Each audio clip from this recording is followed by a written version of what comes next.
Hey. Okay, we'll call the meeting of the May 2nd Economic Development Committee to order.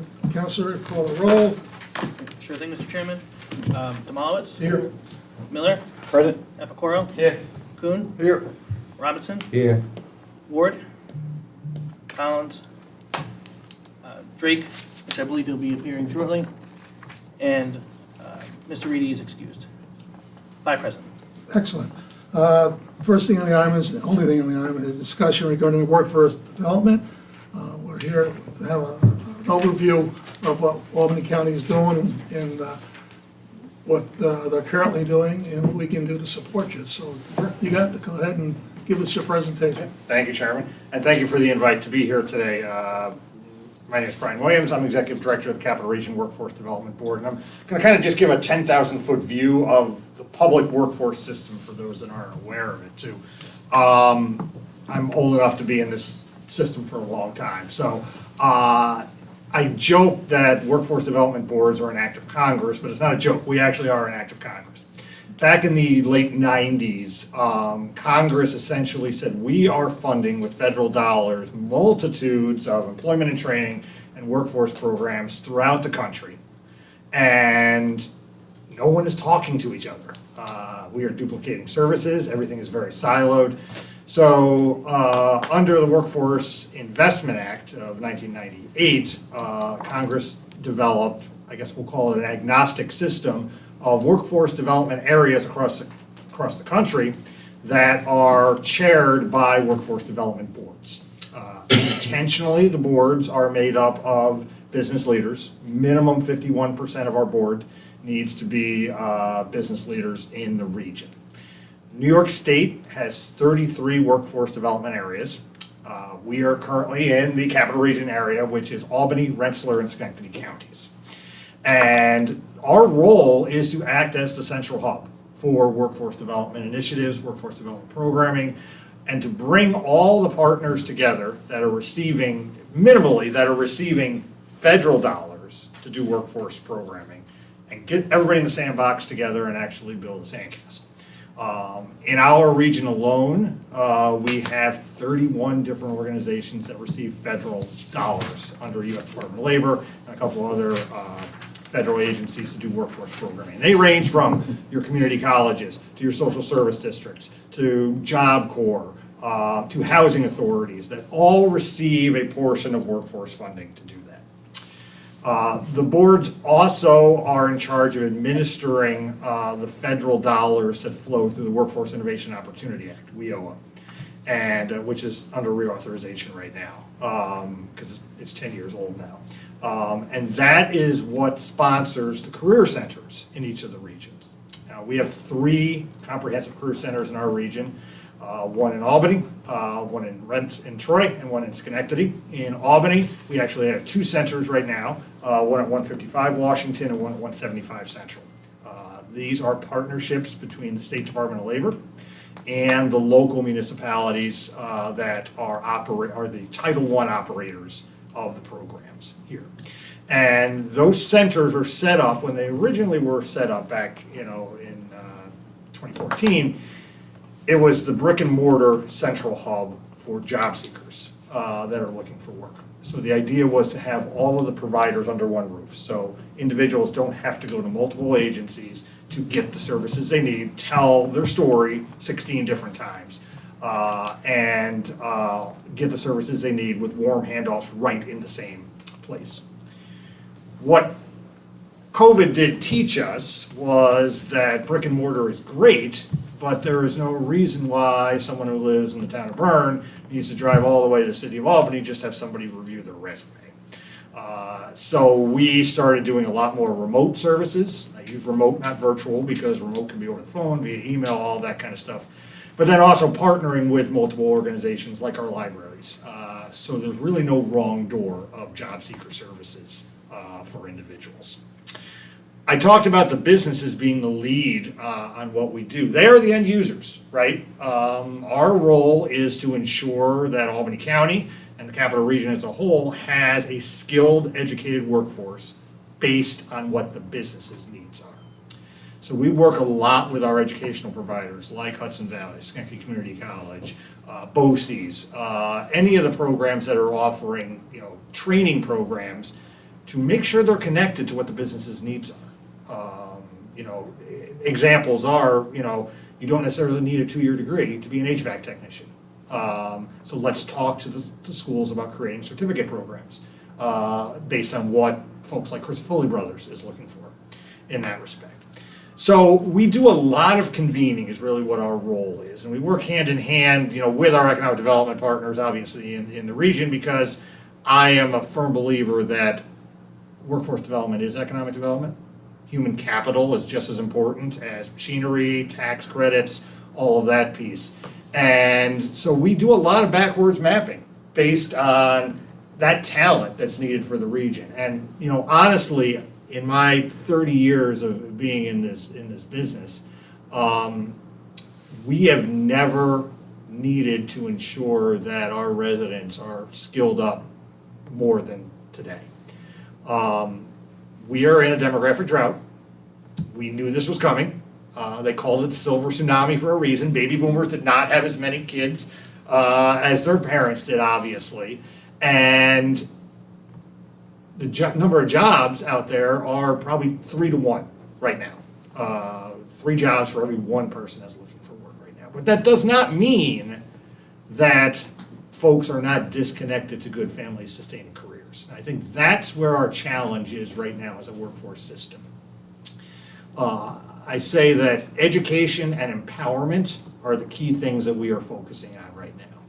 I tell the story that we were doing some focus groups in each of the 3 cities a while back, talking to some young adults, 20-year-olds, that were disconnected. They were underemployed in the work they were in, or unemployed, not connected to education. So we wanted to have some focus groups with the individuals of that cohort, that we wanted to kind of pick their brains and say, what's your definition of success? Because success is very individual, right? I'm not going to be the person to go in there and say, this is the type of career you should have, because that was what equals success. And I remember this young 27-year-old single mom, and she tells the story. This was right when the schools were opening back up again. And she had a daughter in school, and she was working at a convenience store as a cashier. And she told the story how school kept closing, so she had to go pick up her child from school. She eventually got fired from the job. That's a whole nother story, because that's illegal, but we won't talk about that. But she was all proud of herself because she got another job as a cashier at another convenience store. So I said, congratulations, that's great, good job. I said, have you ever thought of doing something else though? And she said, well, I can't do anything else. I'm just a cashier.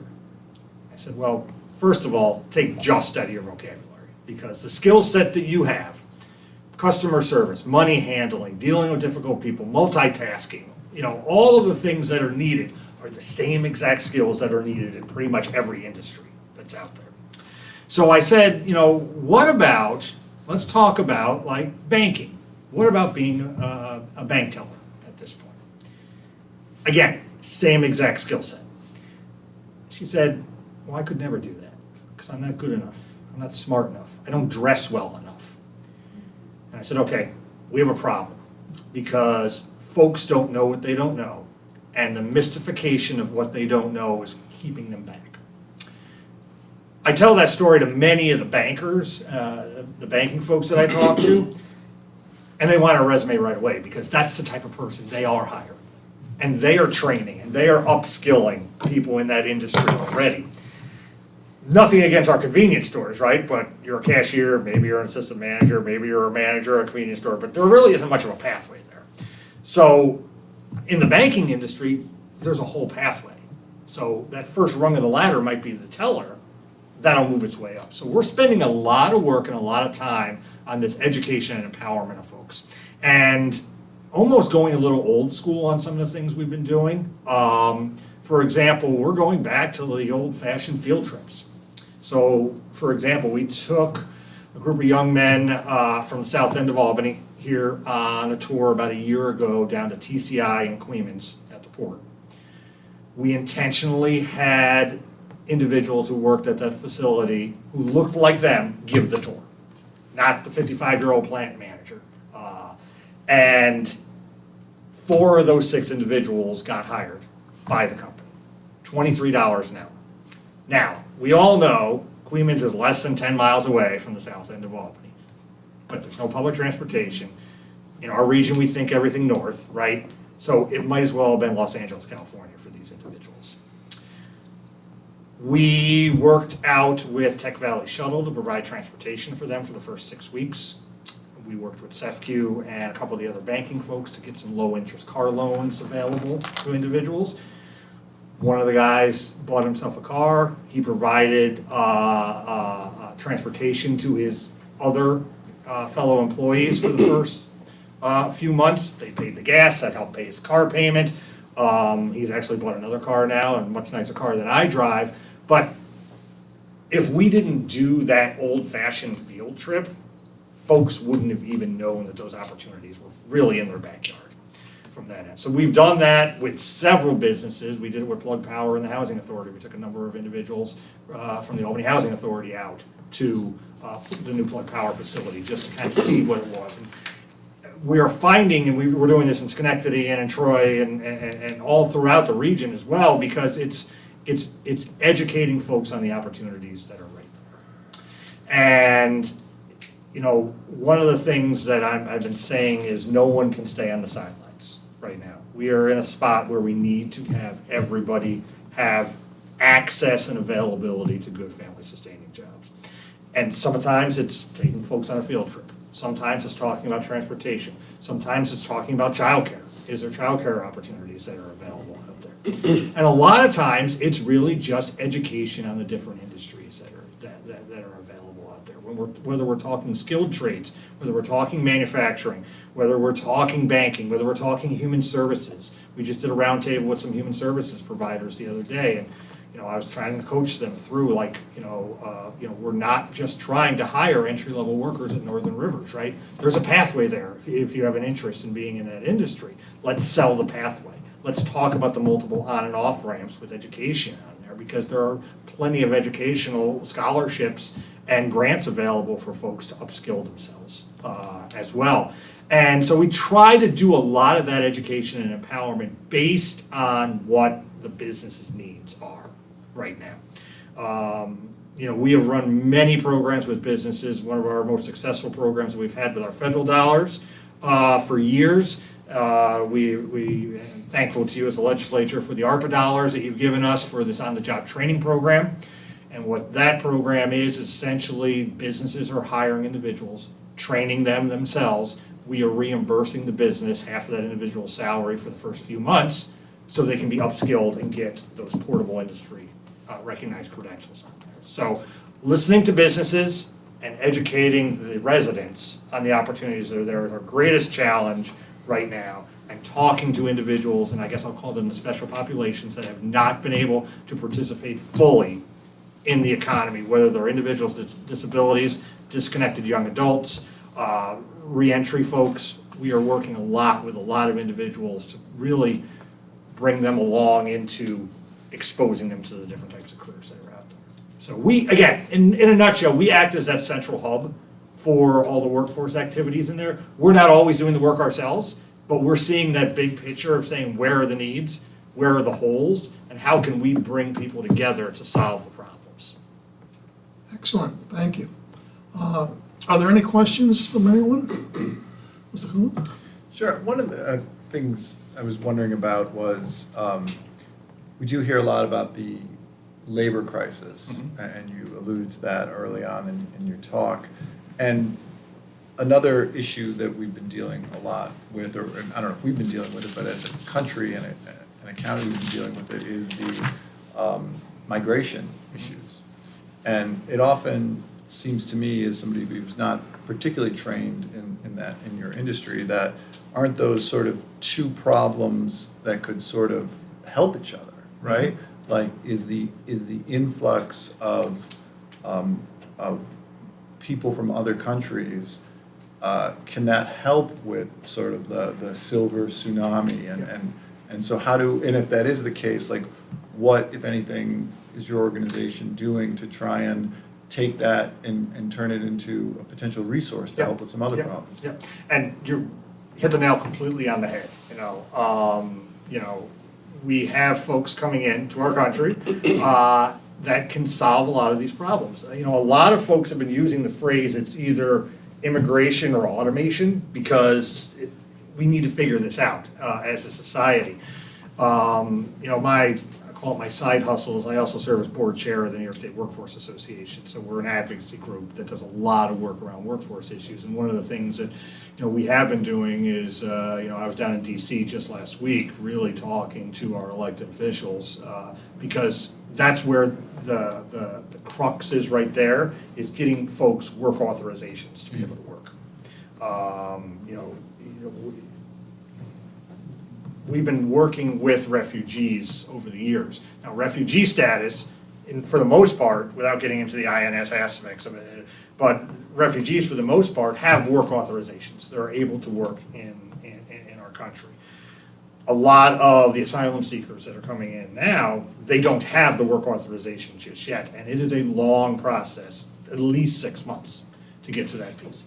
How can we speed up that process as a country, right? We're talking about the labor crisis, we're talking about the need for workers. We have folks that are here, but our federal government is telling them they can't work. So what can we do to speed up that process so we can fix that problem, I guess I'll say. Obviously it becomes very political, like, on both sides of the issue. I'm apolitical in this because it's just a numbers game right now at this point. If we have all these jobs and we have individuals that are willing to work, let's figure out how we can connect the two. And, with our partners at the State Department of Labor, they are actually working right now in our region with the asylum seekers in the hotels, working on resumes, working on interview skills, connecting them to ESL classes. So once that work authorization does come, all that stuff is done. So we're trying to get ahead of the game for when they do get their work authorization, and then we can make the connections directly to the businesses that way. Great Mr. point. Miller? So I'm going to ask Officer Soto what I did when Mr. O'Connor was here too. Yeah. You've actually touched a lot on it, which is the education side of things, and people don't know. And I made this point last time, having been a teacher, that juniors and seniors have no idea. They know lawyer, they know doctor. That's Correct. a couple of things. Flashcard jobs. And TCI, actually having been in Ravenna, TCI does a good job of bringing our Ravenna students Very over, much so. and you brought other kids there. Yep. But schools have a hard time getting field trips. Taking the kids out of school. Yep. Is there anything you guys are doing, or anything that you think we could do to get like a traveling roadshow, so like they do with college fairs? Yep. But job fairs, and tell the kids what's there and what they need to do to be ready for those jobs. So these are some conversations we've been having a lot with the school districts, and thankfully, my wife's a former director of guidance, and I would often come home and share my frustration with, you guidance counselors aren't doing a good enough job of getting our students ready. And she would always say to me, I'm waiting to see whether the police or CPS show up first today. That's what we're dealing with as guidance counselors now. We have turned into social workers. We don't have time to do the career exploration piece.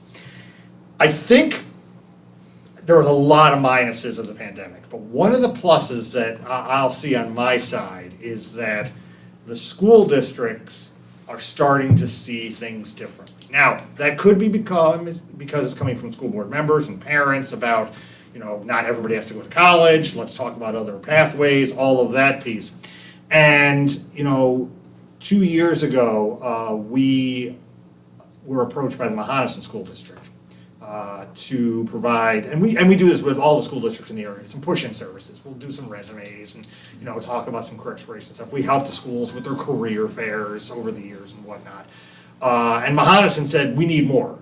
Can you come and provide essentially career counseling services side by side with our guidance counselors? And, what I said at the time was, unfortunately, our funding from the feds is very prescriptive in that, I don't agree with it, but the majority of our youth funding is for out-of-school youth, because Congress feels that the school districts are doing the other work, so we should be doing it on the high school dropout side and whatnot. So, what I said to the superintendent at the time, I said, if you can figure out grant dollars that can help, offset our staff salary, absolutely, we can do this all day long. This is what we do, right? So at first he was like, well, we don't have any money, blah, blah, blah. But then, we brought in BOCES, and you as a former educator understand the COSER system. We worked with BOCES, where we're now a provider under a contract under BOCES, where the school district gets a matching dollar back if they purchase our services. So we have staff now embedded in Mahonison. We have staff embedded into we have actually 2 staff in each of the buildings in the Schenectady School District that the districts are paying for us, where we sit side by side with the guidance counselors. We're working with the Troy School District right now on a similar model, and we've had conversations with the Albany District and Ravenna and Cohoes around this too. It's not college or career. We're very clear about this because, I know school boards don't want to say, oh, well, state ed wants everybody to go to college, so we don't want to hurt our metrics on our school report card. Our answer is it's college and career. Because if you're going to college, you're still choosing a major. And the question that many of the schools and the parents have is, what does that major translate into for a job? And so we're doing a lot of work in the schools to really marry that educational pathway and that career pathway together. I'd love to see, like, maybe you get the business involved too, because we all know, I Yes. mentioned the college fairs. We know that it's a traveling Yep. group of people Yep. that from each college, and they go to every school. They don't Yep. miss anybody. Yep. Get the business involved and let them do a 100%. traveling fair that they know every May or whatever, they're Yep. coming in, they're So gonna. there's an event that started a few years ago called Career Jam. It started actually up in Saratoga, right back in 2019.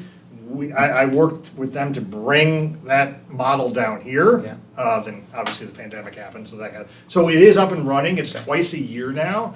And what's different with Career Jam than with a regular career fair is the businesses that are there have to have hands-on activities. Now, Do they, I'm sorry to cut you off, do they Yeah, come please. in, or do they have to go out, do they have to bring kids, the schools have to bring people out? they have to bring people out. So that becomes a big problem, because Right, there's right, limited, so right. we need them to come into the school. Right, and we're doing that very individually, Yeah. but that's, like you said, the traveling piece makes sense. Mm-hmm.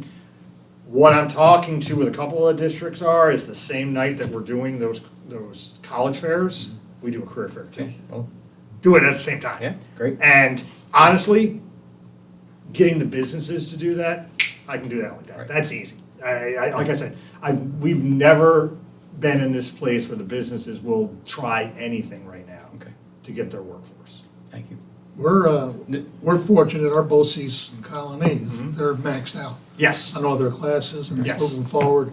And we're doing another building for them. Yep. That they're starting, so it's going in the right direction. Yeah. For these I'm honestly kids. not worried about our BOCES students, to be honest with you. The BOCES students know they have a good pathway. They pretty maxed out, as soon as Yep. they get done, they got a job. Right. I'm worried about our regular high school students that don't have that guidance, that don't have that pathway. And what I'm most worried about is, and I just came from Troy High this afternoon, they have roughly 30% of their graduating seniors that do not have a plan post-graduation. Well, It's that's, May 2nd. I'd like to see you do more in Albany County. Yeah, Yeah. yeah. We're We doing, really don't do anything right now. we're doing a career fair for Albany High, 23rd, I think, of this month. We Good. did one last year as well. We do it at the end of the day, so that way the parents and family can also come in. Could you invite the members to that? sure. So we can get an Absolutely. idea who's Yeah. available, they might want to attend that. Absolutely. Sue? Yeah, you mentioned BOCES being a conduit for a lot of these jobs, and I'm glad you mentioned Albany High, because as you know, Albany City School District isn't a BOCES. So we do have career fairs periodically, but a lot of times I feel like our students are missing out on some of those good BOCES programs and partnerships, like what you have. So aside from the career fair, well, 2 questions really. First of all, what types of industries will be represented at the career fair, and specific training programs, especially with regard to labor type jobs? Sure. And second, is there a way that we can make sure that the Albany City School District is not missing out on those other BOCES programs? Yeah. BOCES is out of my purview, right? Yeah, I know it's a it partnership, actually- but Yeah, but it's definitely a we don't get partnership. those. 100%. So at the career fair we're gonna be doing at Albany High, for example, you know, we're in the planning stages right now, but we're looking at about 50 to 60 different businesses that are gonna be there. And we're really targeting those key industries where it can be that jumping off point for individuals. We're not looking at, like, no offense, but we're to Walmart, but we're not looking for Walmart cashier jobs. Like, we're looking for jobs in the trades, jobs that are in human services, jobs in manufacturing. I mean, honestly, right now, I often say that the quickest pathway out of poverty right now is careers in construction trades or advanced manufacturing. What about healthcare? Healthcare is tough, right? Because you have that first rung of the ladder, say your CNA, for example, you know, Right. which is your lowest paid folks. And this is just how it is, right? That is a low wage, right? And then that next bump up is the LPN. And that is a year-long program for a high cost to get to that next level. So what we're doing is we're working with the hospitals, to your point, right, on making sure Albany Med, St. Peter's are there to talk about those non-clinical jobs in the hospitals as well. 'Cause I'm again- thinking nursing homes. Right. Albany County Yep. Nursing Home, for instance. Yep. We used to have our own training program for CNAs. Right. Because you really can't get CNAs. Right. And they actually are the backbone of the I know. hospital and the nursing know. home. They do all the work that most people wouldn't want That's to right. do. And so, if we could get more kids interested in that program. I think BOCE has a program too. Yeah, BOCES has a very strong adult ed Yeah. healthcare program. They train LPNs. They have I think they're training about 120 LPNs a year, adults in that program. I'm working with a few of the school districts to bring back a program that they used to have back in the early 2000s, I believe. It was approved by state ed where high school seniors essentially took a nursing pre-apprenticeship program, I guess we'll call it. Their final exam was the CNA state exam. So it allowed students that had an interest in healthcare could be exposed to all the healthcare type jobs. And then if they're looking to go on to college or advanced training afterwards, that's fine, but they already have that CNA too, so they can work part-time, at the very least, doing that as well. So what we're working with, I think what's key on the career fairs in the school districts is we have to work with the teachers ahead of time to prepare the students for a career fair. Because what we've seen is the students walk around, they pick up stuff, and something might interest them, something might not interest them, but there's no like hook, right? How can we embed that into the curriculum that they're doing during the school day? Can they get extra credit if they talk to 6 different businesses and write a paragraph on what that industry does? I think we somehow have to, I want to say, force the engagement at the events, because the students aren't engaging as they should be at the career fairs we've been doing. Now, some of that's on the businesses, right? They can't just sit behind their table, they need to get out and try to engage themselves. That's where the Career Jam is helpful, because there's a lot of hands-on activities on that.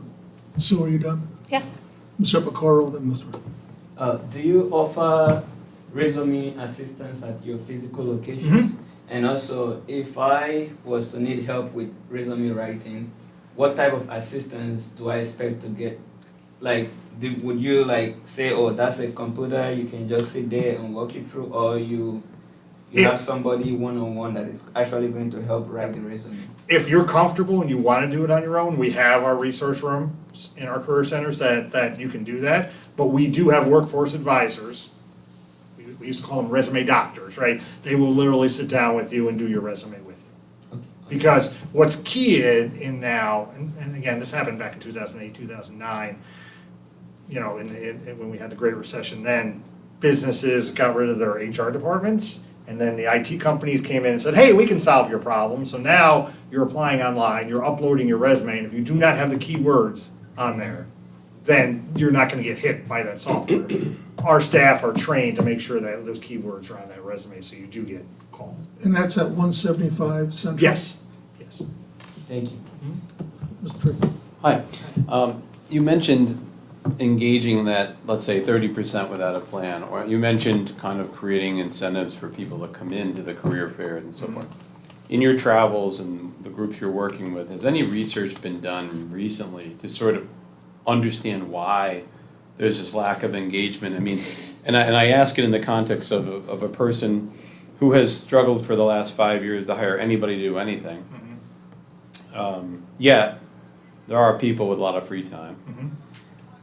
I just wondered if you could provide any insight on this social economic condition, and particularly in young people. Yeah, I know You and you're dead on this. When we did a business roundtable with the banking industry, and we were talking about operationalizing their training programs, their in-house training programs they already have, to turn them into apprenticeship programs.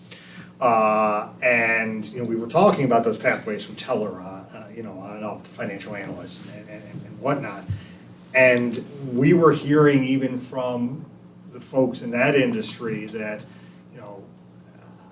that their entry-level folks are being offered promotions and they don't want them, which I find interesting. The apathy, you're 100% right. I keep using the word apathy. It's like everyone is just waiting. And I don't know what they're waiting for, right? Well, it's And I shocking. don't know how to fix that, right? And that's why I wondered if you'd done any surveys or research. I ran into a person at a school event who had a 25-year-old son, a high school kid and a 25-year-old. And he mentioned to me in short words that the son had gotten an apartment with a girlfriend or a friend and worked only as much as he needed to pay the rent. Yeah. And then he wouldn't work anymore that month or that week. I don't know exactly. Yeah. But I was kind of appalled, Right? and I couldn't understand it. But this guy would come home and play video games, do whatever he did. This is just a personal example that someone shared with me, but that's a I 25-year-old know. individual who should be in the prime of I know. his or her I know. career, building skills and so forth. So you don't have any, So I can tell you this, the labor participation rate, I never look at the unemployment rate, because that's, Yeah. in my mind, that's not a real statistic, right? You can make that say whatever you want. Labor participation rate isn't exactly perfect either, but it's a little bit better. Essentially, labor participation rate is everybody over the age of 16 that wants to work is working, up until death. So, it's not a perfect piece, too. The nationwide, and we are pretty much dead on with the nationwide labor participation rate, is 65%. Now, okay, let's take out the retirees out of that, cut it in half, say. We're still talking 15% of individuals are not connected to full-time employment. And the greatest number of those are 20 to 29-year-old men. We have the lowest participation rate of young men, lower than what it was during World War II. That's scary, right?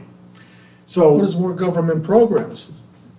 well, you would think that, right? You would think that, and we've kind of tried to parse out, like, why aren't you working? Like in this young gentleman's case, like he's making enough money to pay his rent and that's it.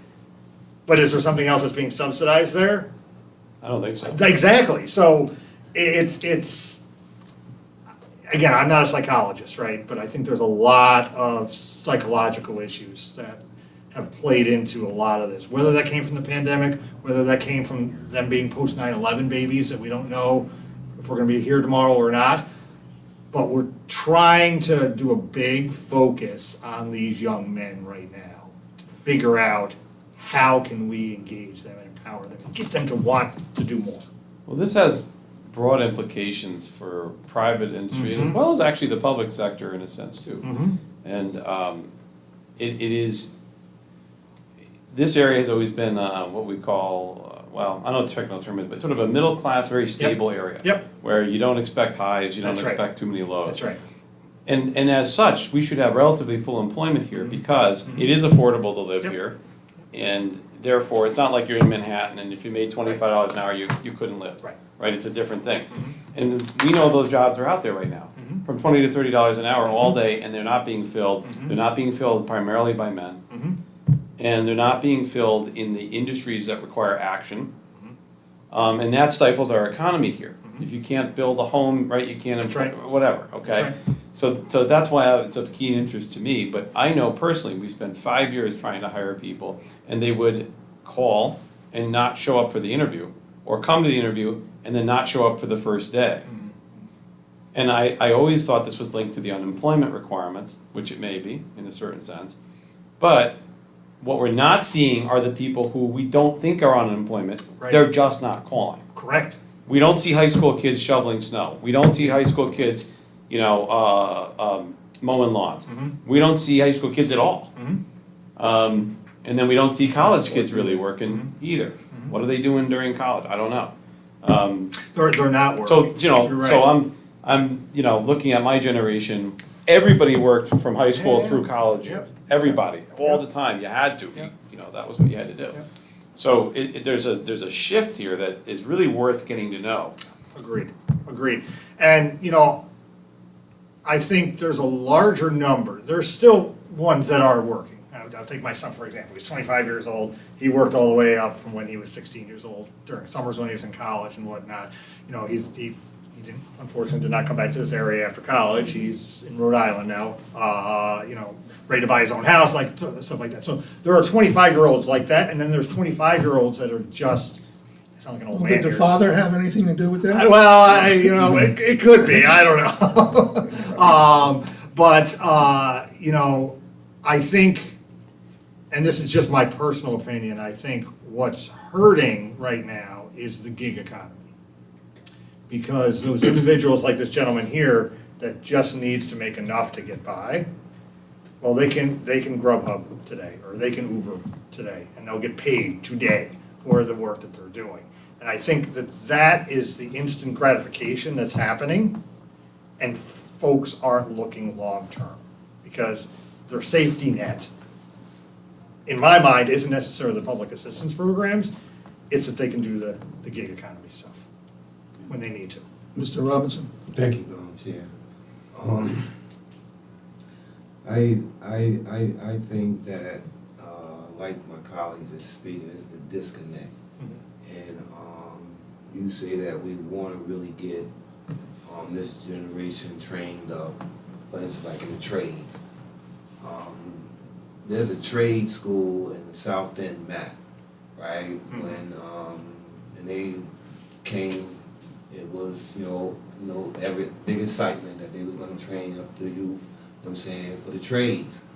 But every time I go past there, the building is sitting dormant. You're right. So is it a problem that they, reaching out to actually fill a program, or is it resources, or, do you have any I knowledge can, on? yes, I can give you a little bit of an insight on that. So the MAP program is a program that was brought here from Rochester.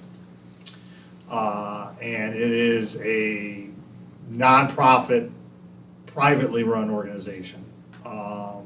It is being driven by the construction trade unions. That's what it was built on. And I think organizationally, MAP Incorporated, or whatever their actual name is and stuff like that, they're having some internal operational issues. I don't think it is a recruitment issue. I think it's the organization itself is trying to, they lost their local director. They have a Rochester director that's trying to run this and the Rochester piece. And I think they're just trying to get their act together for that. But it's something that, the whole MAP piece is something we have had our eyes on a lot, because it is a great model in a neighborhood so folks can be exposed to that.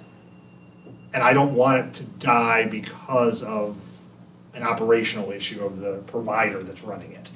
If we need to get a different provider in there, we'll get a different provider in there. Is it running at all right now? I was under the impression it shut down. It's not running right now. There's Yeah, no that's what I thought. cohort going on right 'Cause now. we got to visit that, before you were on, we all got to visit that, and it was, at that time, it was Yeah. hopping and the people in it were really happy, the students, but because of these issues, it has shut down. This is more of an observation that I just want your take on, but Yeah. many years ago, I was working with the Housing Reentry Task Force, and one of the problems that we came across was not so much that people couldn't obtain financing through the county or financing by working or whatever, but it was financial literacy that was the issue. Make 500, spend 700.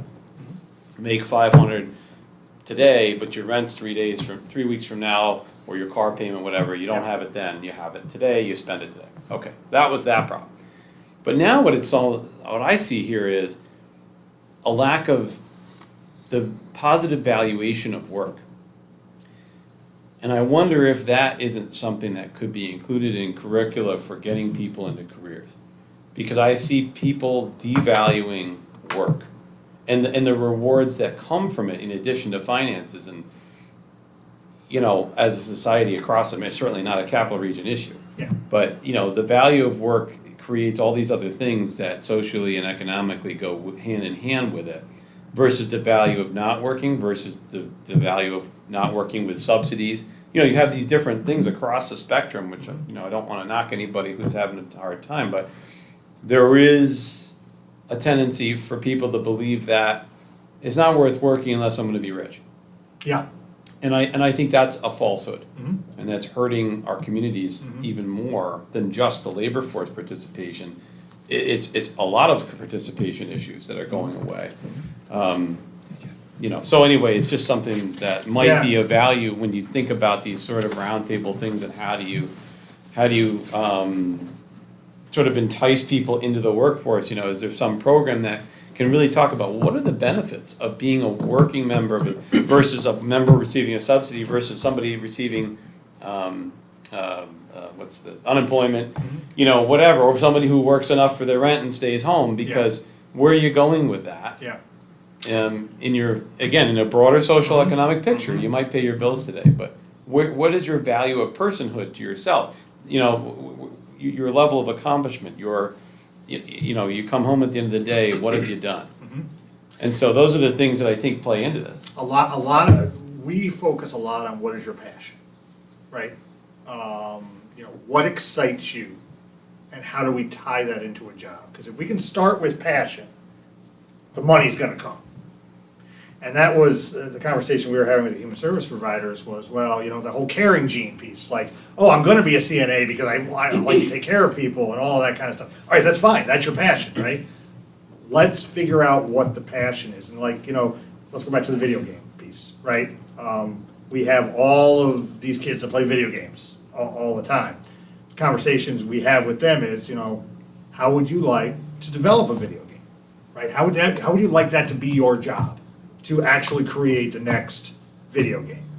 We have Vicarious Visions here. We have all of the WB game studios here. We have all of these studios here. How can we connect what your passion is to work? And when we did those roundtables, we asked folks to rank what's important to them in terms of a job. Money was number 5 on that list. It wasn't number 1. Number 1 was that passion piece, and finding out what that passion is, and working for a business that values them. That was hands down what they wanted to hear. That my employer values what I do. I'm not just a cog in the wheel. They see how much I am important to this organization. So their value is coming from that, not from a hard day's work, right? So the conversations we're having with businesses are start thinking about that. And sometimes that doesn't cost money as a business to do that. You have to have the employees come in the first place. That is correct. That is correct. So the part of our work Yeah, is getting people in the door and then educating correct. employers as to, people are looking more for these Yep. participatory, Mhm. emotional reward versus so much financial or otherwise. And getting people in the door is what we've been trying to focus on right now. It's like, how do we, and again, a lot of it's coming back to folks don't know what they don't know. They don't know that there's jobs they know the flashcard jobs, right? That's what they know. You know, they know CNA, because their aunt might do that. They know retail jobs, they know the Uber drive, the gig jobs, you know. Do they know, you know, process technician job? Do they know all of these other jobs that are out there? They probably don't, because they weren't taught that. So I think it's our role to show them that around. Mark? This is your comment. You know, he alluded to financial literacy. You know, it's really kind of hard because of the state of our economy. You know, the price of living, the cost of living is just constantly going up. You know, gas, food, I mean, transport, everything. But for some reason, our rate of pay, you know, remains at a constant. So now it becomes a survival issue.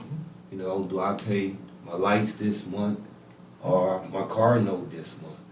And we have to, you know, we have to find some type of pathway where, you know, that's not, you know what I'm saying, that's not our daily struggle.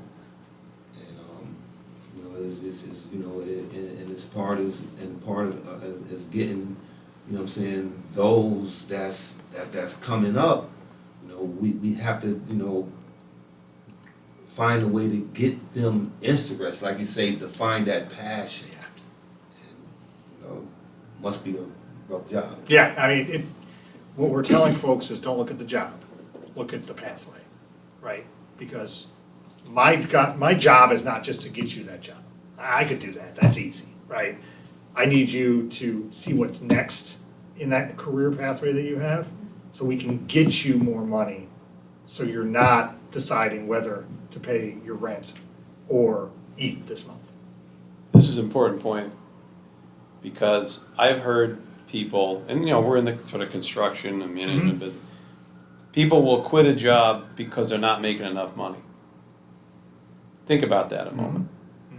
So if passion is what they want, or if pathways are what they want, that might be more it. If they see it as a dead end, Yeah. to work hard and impress your employer and gain notoriety for excellence, then it's never gonna work. If you're making $20 an hour and you quit because you're not making 22, you do fall behind on your bill. Yeah. And it happens, I know people do this all the time. And it's foolish thinking from an economic standpoint. So maybe that pathways part is the important piece to Yeah. say, you have to put in your time here, but this is the next step. Correct. But if you don't, if you keep bailing, you're Yep, starting over again. You're never going to get to that Yeah. next rung of the ladder. Right. And you know, it's interesting, I hear stories out in Montgomery County, along 5S, they have all those distribution centers, right? You have Dollar Tree and Target and stuff like that.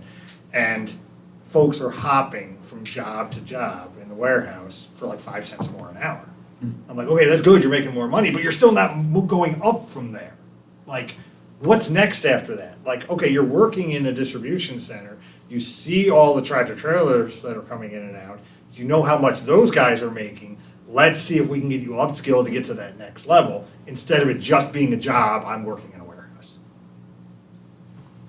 Are there any other questions? Yeah, if I have somebody, let's say, somebody his age, that is, That's my age.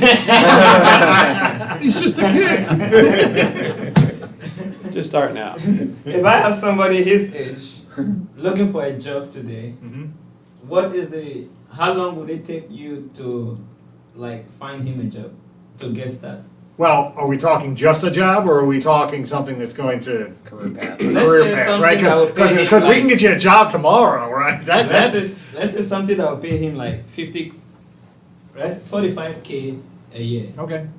Well, you figure 45,000 is $22 an hour. Yeah. That's to be honest with you. Again, I can send you down to Queens right now, and you can start making 23. Okay. And he can get a job this week. Mm-hmm. Okay. Mm-hmm. I got people for you. But the point is, like, we I ain't don't gonna want. work that hard for the $22 an hour. Of course, then we hear that. Then we hear that. Why I'm not doing that? I don't want to work hard. Are there any other questions? Yeah, real quick, do we know what happened to the wind turbine effort? I am not on the inside on this, so I'm not going to say that. I mean, Chairman and I were kind of talking earlier, and this is just Brian Williams' opinion, okay? I think it's going to still happen. I think there's negotiations probably happening between the state and the OEMs and all the folks that are working on that. You know, I'm old enough to remember when we had a lot of stops and starts for the semiconductor industry here back in the 90s, and eventually we got to the point where, you know, Global Foundries has thousands of jobs. I think we're going to get there. I don't think there's any, as long as those wind turbines are going to be installed in the Long Island Sound, they have to be manufactured somewhere, and no place is better to manufacture them than the capital region because of the river, the ability to float them down and get them installed and stuff like that. I think it's going to happen. And it's shovel ready. Yeah, and it's shovel That's the ready. most important That's exactly thing. right. We're ready to go with a phone call, That's exactly right. you know? Now, on the flip side of that is, you know, I every Friday, the South End Neighborhood Association has this workforce call that I hop on when I can. And we've been talking for a while about this. What spurred that group was the tower manufacturer coming to the Port of Albany. And I kept trying to steer the group into, okay, this might be the catalyst for us all to have this conversation, but there are other jobs available right now. Let's not just wait for those jobs in the South End, right? We can figure out the transportation aspect of it. Like, let's use Plug Power as an example. Part of their requirements for the grant dollars they got is that they had to work with CDTA and get a bus line there. That was a requirement. So every single one of the Plug Power employees. That was an easy one. Right, So I had a Price Chopper now, all I didn't do was No, go. no, absolutely. They used to go in there anyway. Absolutely. When ShopRite was in there. Absolutely, but every single one of their employees in their ID is embedded a CDTA chip. So they have access to every bus 24/7 wherever they want to go, right? I don't want to just focus on the wind turbine piece because there are other jobs that are available today, right now, that we can connect individuals to in almost that same arena. You know, we are working with Capital Region BOCES right now through a NYSERDA grant on training folks from the city of Albany in the offshore wind industry, okay? Electrical, welding, and building trades. Those are all the same exact skills that Carver needs right now. Matter of fact, one of the students dropped out of the class last week because he got a job at Carver making $30 an hour. So the turbines, I think, will be coming. And again, this is Brian Williams' opinion. I have no insider information on it, but I don't want to wait for that. I want to take the folks we are working with right now and connect them to the jobs that already exist that honestly are very adjacent. Those jobs are probably easily 3 years away right now. Yeah, Easily. yeah, Even, at best. even the ones to construct the facilities. That's right. Because all the contracts got canceled and everything else. Now, I will say when the tower manufacturer Marmon Welcon first announced they were coming to the region and stuff like that, I kind of met with them and we were gonna act as like the central hub for them on all the workforce pieces and stuff like that. And I kind of played Julie, the cruise director, for a week with them, and I took them to every single training facility within a 50-mile radius. Now, you're dating yourself. A lot of them at the table don't know who they is. We do. But, you know, they were in my car for a week, okay? And I will say this, you know, folks can fake it sometimes about how much they care. You know, we had the president and vice president in my car, and driving up and down Saratoga to Hudson, like everywhere and stuff like that. I reached out to my colleagues at a facility that they run in South Dakota, also a facility they run in Quebec. They take care of their employees. They care about their employees. They know their employees. That is a company we want to work with here. So I am hoping them and the state can figure this out. Thank you. Like my father always said, salary is important, but it's not how much you make, but how much you spend. Financial literacy. Yep. Are there any other questions from anyone? Thank you very much. It was very enlightening. Absolutely. To recap, 175 Central Ave. If anyone has any constituents that need help with jobs or resumes, Workforce development Yep. is the place to be. Yep. And you'll let us know on the job fair. Yes, You let our office know, yes. and we'll coordinate that. We'll offer it off to the whole membership of the legislature, who was ever would be interested in attending that. That'd be great. I also have the flyers we put together for businesses, so if you know businesses that were interested in being at it, I can send that along. That'd be great. Yeah, So you we can pass that along. Yes. Maybe that's something we can pass over to the Alliance and, Mm-hmm. see what we can get moving with getting some businesses in there. And I can pass it along to the businesses I know. Good. In the area, in the region. So thank you Awesome. very much for coming. Thank you. Motion adjourned. Do you have a card? I do, yes. Mark, second. Mr. All in favor? Aye. Thank you. Absolutely. Thank you, thank you.